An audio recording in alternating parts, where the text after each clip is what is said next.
Hello again. Okay, this video I'm talking about Facebook Business Manager, how to set up an ad for a client. So in a previous video, I talked about how to set up this whole account. So if you're starting with this one, go back to the other video on how to set up a business manager account with Facebook. So once you are set up, you'll typically land on this page when you first log in, and you'll need to set up an ad account specifically for the client that you're going to run ads for. So make sure you set up an ad account. If you haven't done that, you can go to Business Settings, and you should be able to click on the left tab that says, let's see, Ad Accounts. And then you would want to add one. So you can add one that somebody already has, and then you want to own it, or you can request access to your client's ad account. So if they've already have this set up themselves and you're now the one who's going to be managing it, you would then click this one. Otherwise, if they are clueless and have no idea what this even is, then you would click create a new ad account at the bottom, and then you'll have to put in all the information, credit card, all of that. So if your client is going to be paying for it, then you would either need to call them and have them give you the credit card information over the phone and put it in here so that they're paying for their ads, or maybe you're going to pay for the ads and invoice them. Either way works, but just know that by having them in their own separate ad account, it keeps things financially very tidy, so that if as you have multiple clients, you're easily able to see who's spending what and know whether to invoice them or obviously have them paying their own bills. So anyways, once you have the ad account set up, when you land on this first homepage, you will see their ad account listed right underneath. So if you're going to create an ad for someone, you would click on their ad account, and it brings you to a new page. And to start, you have to create a campaign. So on the left-hand side, you'll see that there's campaigns, ad sets, and ads. So the highest level would be the campaign, and then you have ad sets nested underneath that, and then the actual individual ads are nested underneath there. So for people who run A/B testing or run a ton of different ads to see what works best, they could then create, one or two campaigns having different goals, and then have different ad sets, and then underneath that have multiple ads that are tailored to see what works best and what wording works best, what pictures, all that. You don't have to get that crazy with it. I generally keep it more simple than that, but you do have to create a campaign. So to do so, click the green Create button. And when it finally loads, you'll have to name your campaign. So I generally always keep the client's name in the campaign name. First we have to choose a marketing objective. So most often I go with something in the consideration bucket. I'll either do traffic or lead generation, but there's so many options, and it's worth seeing what works for your client and their market. But traffic just sends people to their website, and lead generation creates a form that is in the ad that basically you run an ad for an offer. Like when I run ads for hearing aid companies, we'll often say a free hearing test or a free hearing consultation. We're only taking this many people, so submit your name now. And that way people will put in their information, their name, their phone number, whatever fields you want, and it gets submitted, and then it will show up for you on this end, and it just serves as a lead for your client to then call to hopefully secure business. So traffic and lead generation is what I use most often, but I know there's people who are more interested in getting engagement on their posts, or wanting messages. Messages is an interesting thing to follow. Also, some people just want to do brand awareness to start, and they want as many people in that area to see that their company exists and they offer this certain thing. They run a pixel on it so that everybody who sees it is then tracked, and then they can do a retargeting effort later based on the zillions of people who saw their ad in the first or second run using brand awareness. So anyways, here you would click what you would like to do. I'm going to go with traffic for now. And then you'll name your campaign below. So I usually to keep it easier for me later, as I'm scrolling through things, we'll always put the client's name and then, specify the campaign. Okay, and then set up ad account. So here you put your time zone. Make sure in US dollars, United States, continue. Okay, so at the very top, you now have something called ad set name. So if you remember, we had campaign, then ad set name, and then ads. So you do have to actually name this, and I would recommend changing it from US 18 plus because that's the default. And if you always leave that, they're all going to be named the same thing and you're going to get confused later. So I change this, let's see, to the company name again, and any other specification. So I'm targeting their area, so I'm putting their city in there. Okay, so the traffic, I want the traffic to go to their website. Some people want traffic to go to Messenger or WhatsApp. Totally up to you, but I stick to the website. And then I tend to ignore this stuff. Once you get used to working on these ads, it's a good idea to start tinkering with the different, more elaborate options that they offer to see if it works better for your client. By all means, go for it. But we're just going to stick to the basics right now. So for audience, you would create a new audience since you're just getting started. And then you would go to the location section, and currently it's set default, everyone in this location, it's set to the United States. But I want to target their specific service area. So I'm going to type in Traverse City, Michigan, because that's where they do their lawn care. So once you put in the city name, it's going to, by default, add 25 miles, and you can see a map of how far it's going to go.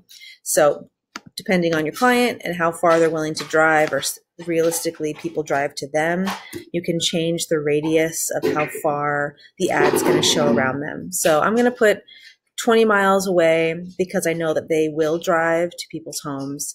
And you can see on the right-hand side the estimated daily results. You can see also right above the audience size. You want to keep it in that green window, not get it too specific, nor too broad. That way you're targeting people that are more likely to actually want to see your ad. So anyways, I put the city name, the age. I'm going to actually bump this up because they're going after homeowners. So we're going to do 35 years old plus. I'm going to leave gender to men and women.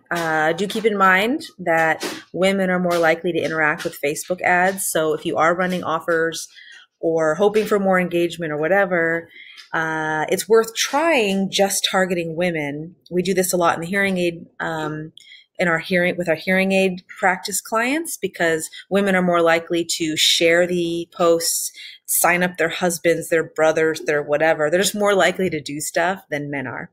So, but for now, I'm going to keep that as all. Okay, and then you can play with detailed targeting. So if you are running ads for a client who is in a niche, targeting a niche clientele, a specific community, people are interested in a certain topic, whatever, you can add these interests or behaviors here, and you can also exclude people. Okay, so you can also exclude people if you'd like by clicking exclude, and it's really going to depend on your client whether this makes sense or not. But okay, so now if you'd like to, you can save this audience because it does take effort to make each of these audiences. You can save them for future use, and then you'll be able to pull them down on the drop down that we first saw. So for the audience name, I'm going to include the client name, and then this is just for my own use so that later I can recognize it easily. So I'm going to put their city name and the age, because that's all I really did for this audience is their city and their age range. So I'm going to go ahead and save that. So next time I run ads, I can easily click it. Okay. Now we're in budget and scheduling. So let's see. If you would like, you can try and control the average cost per link by clicking here. I shy away from that because I want the ad to be shown as often as possible, and I can check in on it and see if I think the cost per click is too high, and modify my ad. But for now, while it's learning, I'm just going to let it be, and I'm going to set my daily budget here. So daily budget, you can either do daily budget or lifetime budget. So if you're running a campaign and you're only going to run it for 2 weeks or 1 week or 3 days, you can set lifetime budget and say, I want to spend $200 or whatever. Or you can click daily budget. I like to do that when it's an offer or for a client who wants to have Facebook ads that are running ongoing, and we don't have a specific date that we're ending, but they only want to spend around this much per month, and then I'll break it down per day. So for this person, we're going to do $5 per day just to start to get their name out there in the community of where they're serving, because they're a new business and they just want to get some more name recognition and get some leads coming in. So $5 a day, daily budget. And you can leave everything else as default unless you feel called to do otherwise. Okay, so I'm going to press continue.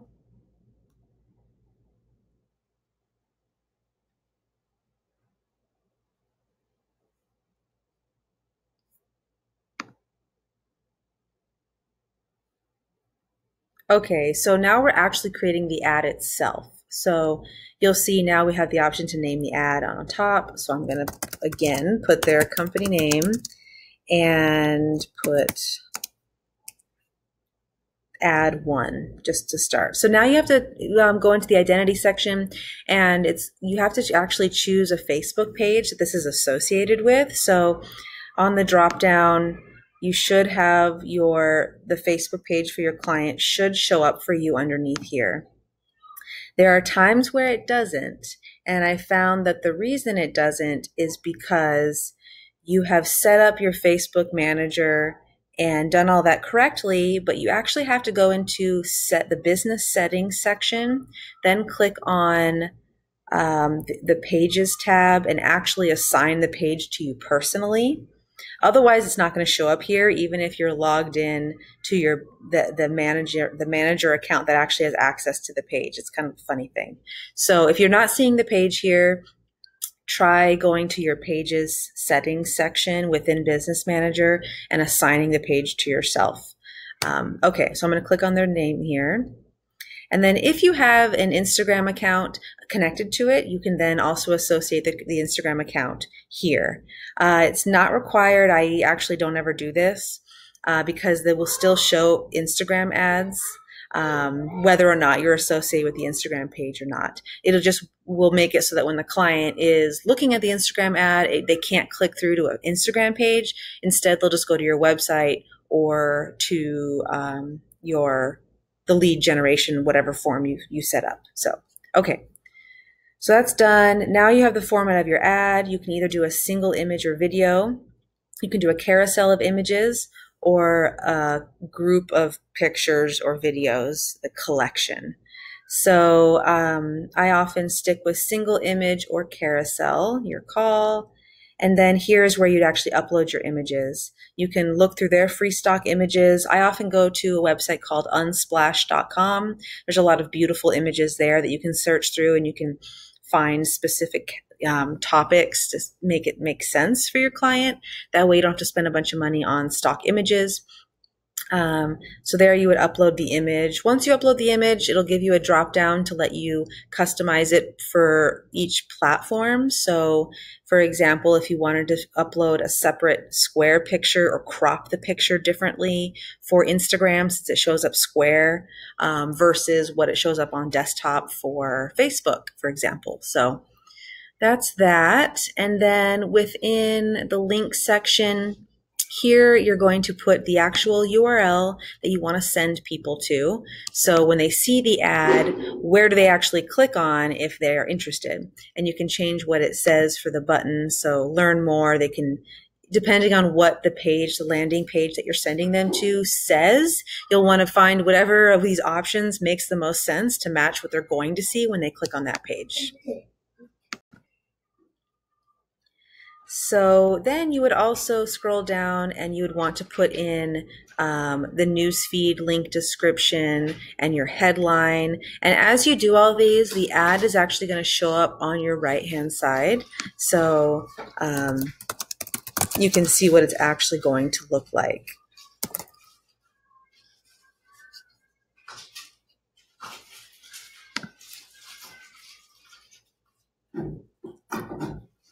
Okay, so that's pretty easy. I think that's basically it. Once you've set your image and you've set up your text, you're in a good position to now be able to submit your ad to Facebook. Once you submit your ad to Facebook, it usually takes, an hour to 24 hours for them to approve it.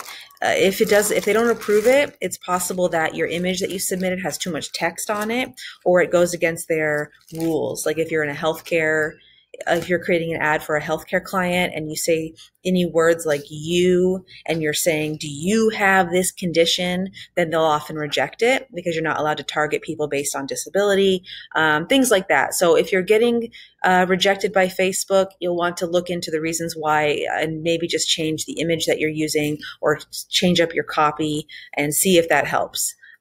Otherwise, you can just log back in here and see the ad once it's running. It usually will run for a day or two in learning mode. So it is trying to figure out how it can get the most engagement or web visitors and success for your ad, and it'll start showing it to different people. And so at first it might show a really weird cost per click, really low or super high, but it's basically just learning. So keep an eye on it, and yeah, let me know if you have any questions.